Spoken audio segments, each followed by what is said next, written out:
Hello friends, स्वागत है आप सभी का CBV का आर्ट्स क्लासेस में। दोस्तों, आज के इस वीडियो में नागरिक शास्त्र के एक ऐसे प्रश्न को कवर करने वाले हैं जो बहुत ही ज़्यादा मोस्ट इम्पॉर्टेंट है। 2020 से लेकर 2023 तक ये सवाल किसी न किसी रूप में पूछा गया है। किसी न किसी रूप में मतलब दोस्तों ये है, चाहे बहुविकल्पीय में, चाहे अति लघु में, चाहे लघु उत्तरीय में, चाहे दीर्घ उत्तरीय में प्रश्न पूछा गया है। तो मैं आपको एक प्रश्न तैयार करवाऊंगा और उसी एक प्रश्न में आपके सारे प्रश्न कवर हो जाएंगे। दोस्तों, आपको विश्वास दिलाते हैं, अगर आप ये प्रश्न तैयार कर लेंगे तो आप मान के चलिए कम से कम आपका 5 से 10 नंबर इस प्रश्न से आपके तैयार हो जाएंगे, क्योंकि बहुत ही इम्पॉर्टेंट है। हर साल किसी न किसी रूप में पूछा जाता है। आइए शुरुआत करते हैं। दोस्तों, आपको एक बात और बता दें, जो आंसर मैं आपको बताने वाला हूं, जिस प्रकार से मैं आपको समझाने वाला हूं, अगर आपको कोई ऐसा आंसर देखने को मिल जाएगा तो आके मुझे कमेंट करना, मैं वीडियो डिलीट कर दूंगा। गारंटी दोस्तों बता रहा हूँ, वीडियो डिलीट कर दूंगा। लेकिन अगर आपको ऐसा मिलेगा तब ना, मिलेगा ही नहीं, क्योंकि आंसर आप एक बार प्रारूप देख लीजिए। मैं आपको प्रारूप दिखा दे रहा हूं, आप उस प्रारूप देख कर भी बता सकते हैं कि आपको ऐसा आंसर मिलेगा कि नहीं। इस प्रकार से देखिए, डायग्राम मैपिंग के साथ मैंने बताया। बाकी अभी आगे और मैं अच्छे तरीके से आपको समझाने वाला हूं। बाकी आगे अभी और मैपिंग आपको दिखाने वाला हूं, अच्छे तरीके से एक स्मार्ट आंसर आपको दिखाने वाला हूं। अगर आप ऐसा लिख दिए कॉपी में तो गारंटी कि अगर आपसे ये दीर्घ में पूछ लिया और मान लीजिए 10 नंबर का सवाल आ गया तो 10 में पूरा का पूरा नंबर मिलेगा। और पूरा नंबर सामाजिक विषय में कैसे मिलता है, यही आज के इस वीडियो में आपको बताने वाले हैं। चलिए शुरुआत करते हैं। बहुत ही खूबसूरत वीडियो आज का ये सवाल यहाँ पे दोस्तों है, सार्क पर संक्षिप्त टिप्पणी लिखिए। ये एक सवाल जो है कई बार रिपीट हुआ है। अगर आपसे सार्क या जो है ऐसे पूछ सकता है अथवा करके सार्क या दक्षेस का उद्देश्य लिखिए, तो कई प्रकार से घुमा फिरा के पूछा है क्वेश्चन। बहुविकल्पी में कई प्रकार से पूछा गया है। पूरा डिटेल में समझाने की कोशिश करते हैं। चलिए देखते हैं। दोस्तों, इस क्वेश्चन का आंसर सबसे पहले यहाँ पे देखते हैं, सार्क दक्षेस है क्या।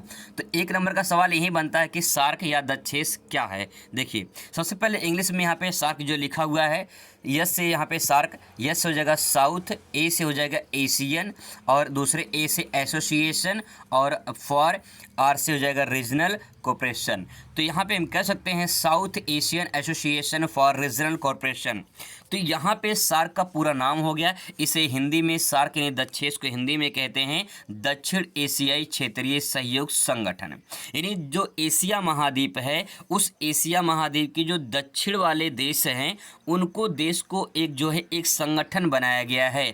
उसी संगठन को दक्षेस या सार्क के नाम से जाना जाता है। और डिटेल में समझने की कोशिश करते हैं। सार्क की स्थापना कब हुई थी, इसका मुख्यालय क्या कहाँ पे है। एक एक नंबर का सवाल यहाँ से बनता है और इसको आप अच्छे नंबर से तैयार कर सकते हैं। दोस्तों, अगर बात करें आपसे सार्क की जो है स्थापना कब हुई थी, तो सार्क की स्थापना दिसंबर 1985 में हुई थी। ठीक है, दिसंबर 1985 में हुई थी। ये बात ध्यान में रखेंगे, दिसंबर 1985 में सार्क की स्थापना हुई थी। इसके बाद दोस्तों बात करते हैं मुख्यालय। मुख्यालय कहाँ पे है? नेपाल की राजधानी काठमांडू में है। इसका जो मुख्यालय बनाया गया है वो नेपाल की राजधानी काठमांडू में है। और दोस्तों, अगर बात करें इसका जो पहला सम्मेलन हुआ था, वो हुआ था बांग्लादेश की राजधानी ढाका में। ठीक है, पहला जो सम्मेलन हुआ था वो बांग्लादेश की राजधानी ढाका में हुआ था। इसमें कुल 8 देश शामिल हैं और जो 8वां देश शामिल हुआ है वो अफगानिस्तान है। ठीक है, अफगानिस्तान जो है ये 8वां देश है। तो इसको ध्यान में रखेंगे। एक नंबर का सवाल यहाँ से कवर हो जाता है। इसका पूरा नाम हिंदी इंग्लिश में हो गया, इसका स्थापना, इसका मुख्यालय, इसमें कितने देश हैं और 8वां देश जो है कब शामिल हुआ है। अब बात करते हैं यहाँ पे डायग्राम के माध्यम से, मैपिंग के माध्यम से इसको समझने की कोशिश करते हैं। ये 8 देश कहाँ पे हैं। दोस्तों, मैं ये जो डायग्राम इन मानचित्र मैंने बनाया है, बहुत अच्छे तरीके से मेहनत करके मैं नोट्स तैयार किया है। आप इसको जरूर देखें, समझने की कोशिश करें, आपको अच्छे से समझ में आएगा। इस बात का गारंटी मैं देता हूं। अगर आप थोड़ा सा दिमाग लगाएंगे तो आपको समझ में आ जाएगा। सबसे देखिए, पहले यहाँ पे बात समझने की कोशिश करते हैं। ये भारत हो गया। ठीक है, भारत के जो पड़ोसी मुल्क हैं लगभग वही सार्क के जो है देश कहलाते हैं। देखिए, सबसे पहले बात करते हैं यहाँ पाकिस्तान की। यहाँ पे देखिए नेपाल, यहाँ भूटान, यहाँ बांग्लादेश, ये श्रीलंका, ये मालदीव, और यहाँ पे अफगानिस्तान 8वां देश है। 8वां देश शामिल है। दोस्तों, आपको बता दें कि यहाँ पे जो है ये पड़ोसी देश और म्यांमार, ठीक है, म्यांमार है। लेकिन ये म्यांमार जो है ये दक्षिण एशिया में नहीं आता है, ये दक्षिण एशिया में नहीं आता है, बल्कि ये आता है किसमें, तब जवाब उसका होगा दक्षिण पूर्व एशिया में आता है। ठीक है, दक्षिण पूर्व एशिया में आता है। इससे पहले मैंने एक वीडियो अपलोड किया था आसियान के बारे में। मैंने एक वीडियो अपलोड किया था दोस्तों आसियान के बारे में, और आसियान का सदस्य है कौन, म्यांमार। ठीक है, आसियान का सदस्य है म्यांमार, सार्क का सदस्य नहीं है। तो ऐसे भी सवाल पूछ लेता है बहुविकल्पीय में, निम्नलिखित में से कौन सा देश सार्क का सदस्य नहीं है, तो म्यांमार जो है इसमें करेक्ट आंसर हो जाए, क्योंकि म्यांमार इसका सदस्य नहीं है। आप इस तरह से देख सकते हैं। पाकिस्तान की राजधानी है इस्लामाबाद। ठीक है, पाकिस्तान में इस्लाम धर्म के लोग ज़्यादा रहते हैं। ठीक है, मुस्लिम लोग ज़्यादा रहते हैं, उनका धर्म है इस्लाम, तो यहाँ पे इसकी राजधानी क्या है, इस्लामाबाद। अफगानिस्तान की राजधानी है काबुल। ठीक है, अफगानिस्तान की राजधानी है क्या है, काबुल। ठीक है, इसके बाद तो नेपाल की राजधानी क्या है, नेपाल की राजधानी काठमांडू, जो कि इसका मुख्यालय है। भूटान की राजधानी है टेम्पू, क्या राजधानी है, टेम्पू। आप टेम्पू से रखेंगे, थिम्पू इसकी राजधानी होगी। ठीक है, इसके बाद बांग्लादेश की राजधानी बगल में है, क्या है, ढाका, बगल में क्या है, ढाका। ठीक है, ढाका हो गया। श्रीलंका की राजधानी है श्री जयवर्धनापुरे कोट्टे, श्रीलंका की राजधानी क्या है, श्री जयवर्धनापुरे कोट्टे। पहले इसकी राजधानी कोलंबो हुआ करती थी, लेकिन अब इसका नाम चेंज हो गया है, इसकी राजधानी अब हो गई है श्री जयवर्धनापुरे कोट्टे। ठीक है, मालदीव की राजधानी माले है। और आपको जानकारी के मुताबिक बता दें, श्रीलंका और मालदीव ये दोनों पड़ोसी देश सटे नहीं हैं भारत से, ये जलीय सीमा साझा करते हैं, इनके बीच में यहाँ पे जल है। ठीक है, तो ये पड़ोसी देश सटे नहीं हैं, जो ऊपर आप देख रहे हो ये सब सटे हुए हैं। आई होप दोस्तों ये मैपिंग आपको समझ में आया होगा। अब आगे इसको और डिटेल में समझने की कोशिश करते हैं। दोस्तों अगर आपको इसको पीडीएफ के रूप में चाहिए तो मैं पीडीएफ आपको व्हाट्सएप नंबर पे भेज दूंगा। व्हाट्सएप नंबर मैंने बताया था लोगों को, अगर आपको नहीं पता है तो मैं भी लास्ट में आपको व्हाट्सएप नंबर बता दूंगा, या तो टेलीग्राम चैनल पर भेज दूंगा मैं, वहाँ से भी आप इसे डाउनलोड कर सकते हैं। चलिए समझने की कोशिश करते हैं। सबसे पहला पॉइंट दोस्तों यहाँ पे है सार्क का उद्देश्य क्या है। जो सार्क देश हैं ये, इनका उद्देश्य क्या है, ये क्यों बनाया गया। अगर कोई संगठन बनाया जाता है दोस्तों, ध्यान से समझने की कोशिश करेंगे, अगर कोई संगठन बनाया जाता है, संगठन का मतलब क्या होता है, संगठन का मतलब होता है गुट या समूह। अगर कोई समूह या संगठन बनाया जाता है तो उसका कोई न कोई उद्देश्य होता है, बिना उद्देश्य के कोई संगठन बनेगा ही नहीं। तो संगठन बनाया इसीलिए जाता है क्योंकि उसका कोई उद्देश्य हो। तो जो सार्क वाले देश हैं, जो 8 देश इसमें शामिल हैं, इन 8 देशों का जो संगठन बना हुआ है, इनका कुछ ना कुछ उद्देश्य है, वही उद्देश्य हमें समझना है। जैसे दोस्तों यहाँ पे मैंने कुछ उद्देश्य लिखा है और इसको आप बारीकी से समझ सकते हैं, मैं अच्छे से समझाने की पूरी कोशिश करूँगा। देखिए सार्क में सबसे पहला ये उद्देश्य है, सामाजिक उद्देश्य है, आर्थिक उद्देश्य है, सांस्कृतिक उद्देश्य है, राजनीतिक उद्देश्य है, तकनीकी उद्देश्य है, पर्यावरणीय उद्देश्य है। ये कुल मिला के 6 पॉइंट हैं। अगर इसको लॉन्ग क्वेश्चन में लिखना है तो इसके बारे में आपको कम से कम 4 से 5 लाइन आपको लिखना पड़ेगा। क्या लिखना है उसी बात को समझते हैं। सबसे पहले देखिए, अगर मैं बात करूँ दोस्तों, मानव कहाँ रहता है। ठीक है, मानव कहाँ रहता है, आप कहोगे मानव जो है समाज में रहता है। मानव कहाँ रहता है, मानव समाज में रहता है।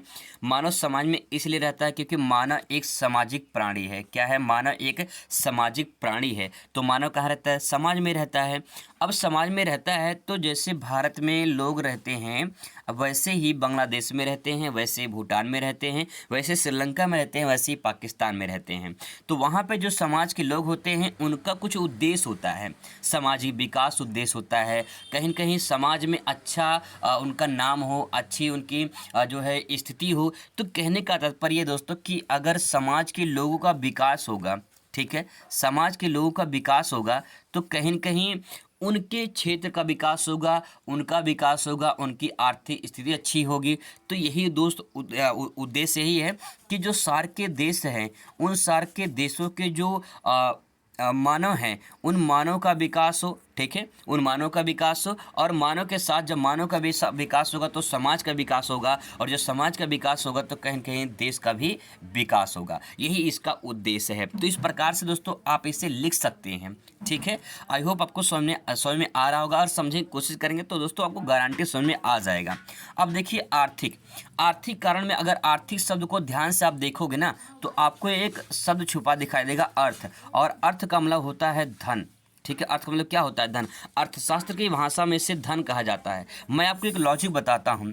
मान लीजिए यहाँ मैंने अर्थ लिखा है, मैं कहूँ आपको कि इस अर्थ की, जो ये अर्थ इस अर्थ के अर्थ का अर्थ क्या है, तो आपका जवाब क्या होगा? ध्यान से बात को समझने की कोशिश करें दोस्तों। एक लॉजिक बता रहा हूँ आपको। अगर मैं कहूँ इस अर्थ के अर्थ का अर्थ क्या है, तो आपका जवाब क्या होगा? आपका जवाब कन्फ्यूजन वाला होगा। यहाँ पे समझने की कोशिश करिए।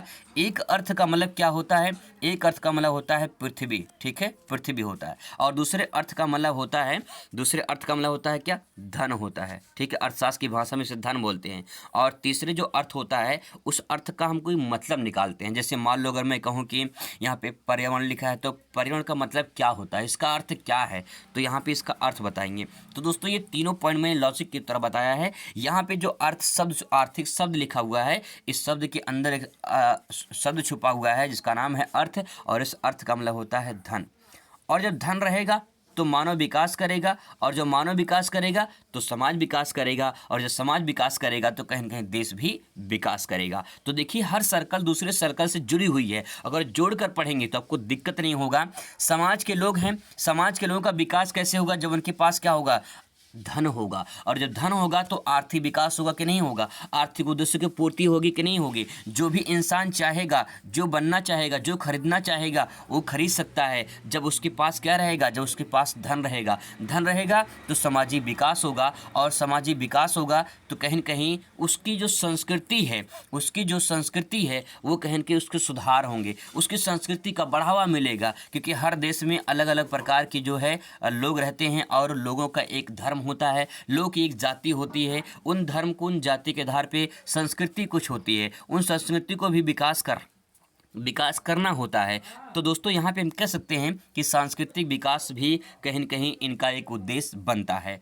आई होप आपको समझ में आ रहा होगा। राजनीतिक दृष्टि देखिए, बहुत सारे देश ऐसे, मान लो भारत हो गया, नेपाल हो गया, पाकिस्तान हो गया, भूटान हो गया। ये जो देश हैं इनमें कुछ ना कुछ जो है सरकारें हैं जो इस देश को संचालन कर रही हैं। तो अगर इन देशों के राजनेता का संबंध अच्छा होगा तो उन देशों का विकास भी अच्छा होगा। अगर इन देशों का विकास अच्छा नहीं होगा, मतलब राजनीतिक अच्छा नहीं होगा, राजनेता का संबंध अच्छा नहीं होगा, तो क्या इनका विकास हो पाए? कोई दूसरे को मदद करेगा? नहीं करेगा। अगर मैं आपको दूसरे भाषा में समझाऊँ तो आप ऐसे समझ सकते हो, जैसे मान लीजिए आपका ये घर है, ठीक है, आपका घर है, आपके बगल में यहाँ पे पड़ोसी का घर है। अगर आपके पड़ोसी का संबंध आपसे अच्छा है तो अगर कोई इसको आवश्यकता पड़ती है तो आप इसका मदद करोगे कि नहीं करोगे? बिल्कुल करोगे। लेकिन अगर इससे झगड़ा हो गया है तो क्या उसका मदद करने जाओगे? नहीं करने जाओगे। इसीलिए संबंध अच्छा होगा तो राजनीति भी अच्छी होगी, और राजनीति अच्छी होगी तो कहीं के विकास होगा। कैसा विकास? सांस्कृतिक विकास, आर्थिक विकास, सामाजिक विकास जरूर होगा। कैसे होगा? जब राजनीतिक अच्छा होगा तब होगा, ठीक है। और दूसरी बात दोस्तों यहाँ पे है तकनीकी। जैसे भारत ने क्या किया है, जैसे चंद्रयान पे जो है अपना मिशन जो है वो सबसे सफल मिशन हुआ है। तो इस प्रकार से अलग जो देश है, पाकिस्तान, भूटान, नेपाल, बांग्लादेश, जो ये सब देश हैं, ये कहीं की बहुत पीछे हैं। अगर इनका तकनीकी विकास अच्छा होगा, तकनीकी डेवलपमेंट होगा, तो कहीं की उनका उद्देश्य भी जो है पूर्ति होगी और वो विकास कर सकते हैं। तो इसीलिए सभी देश एक दूसरे को मदद कर सकते हैं, और कहीं कहीं उनका जो तकनीकी है उससे विकसित कर सकते हैं, अपने आप को डेवलपमेंट कर सकते हैं। यही इसका उद्देश्य है दोस्तों। इसके बाद आता है पर्यावरणीय। देखिए पर्यावरण का ये बहुत बड़ी समस्या है। बहुत सारे ऐसे जो है देश हैं जहाँ पे बहुत सारे ऐसे रिसोर्सेस हैं, उन संसाधन के द्वारा जो है उनकी जो है कमी कहीं पड़ जाती है। तो एक देश से दूसरे देश में जो है क्या होता है, कहीं न कहीं उस संसाधनों का हस्तांतरण होता है, या फिर कह सकते हैं कि जो पर्यावरण होता है वो कहीं न कहीं वातावरण में ऐसे जो है माहौल क्रिएट हो जाता है जिसके कारण जो है जलवायु परिवर्तन होता है, जिसका असर देखने को मिलता है मानव जीवन पर।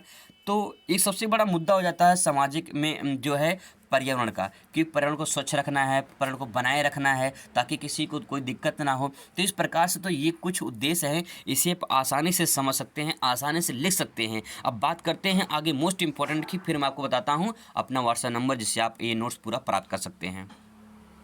दोस्तों जो पॉइंट मैंने यहाँ पे लिखा था ऊपर, यहाँ पे जो मैंने लिखा था ये उद्देश्य, इस उद्देश्य को देखो लिखने कई सारे तरीके हैं। स्मार्ट तरीके से भी ले सकते हैं, नॉर्मल ऐसे भी ले सकते हैं, ये भी अच्छा लग रहा है। लेकिन यहाँ पे जो डायग्राम मैंने बनाया है ये भी अच्छा लग रहा है, आप इस प्रकार से भी लिख सकते हैं। अगर आप डायग्राम के माध्यम से समझाने की कोशिश करेंगे तो आपको दिक्कत नहीं होगी। कई सारे फ़ायदे हैं। फ़ायदे ये है, जैसे मान लो यहाँ पर जो लिखा गया है अच्छा लग रहा है। दूसरी बात ये है कि ये साफ साफ दिख रहा है। तीसरी बात ये है कि पेज भर जाता है। और दूसरी बात ये पूरा नंबर आपको मिल जाता है। तो यहाँ पे कई सारे फ़ायदे हैं, एक चीज़ करने से कई सारे फ़ायदे आपको मिल जाते हैं। तो इस प्रकार से भी आंसर को आप प्रेजेंट कर सकते हैं, पूरा नंबर आपको मिलेगा दोस्तों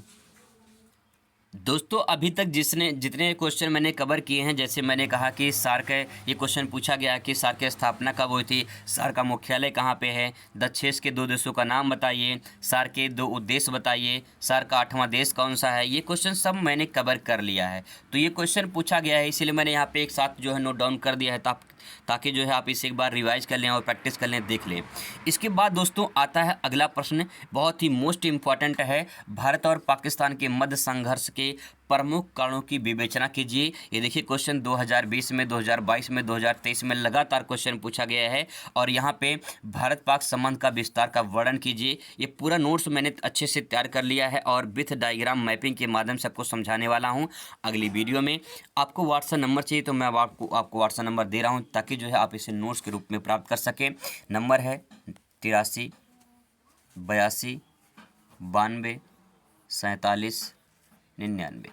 ये दोस्तों व्हाट्सएप नंबर है, आप व्हाट्सएप करेंगे, मैं ये नोट्स आपको अवेलेबल करा दूंगा। 83 82 92 47 99। आई होप आपको वीडियो अच्छा लगेगा। अगर अच्छा लगता है तो शेयर जरूर करिएगा उन लोगों को जिनको इसकी ज़रूरत है। मिलते हैं नेक्स्ट वीडियो में। Thanks for watching.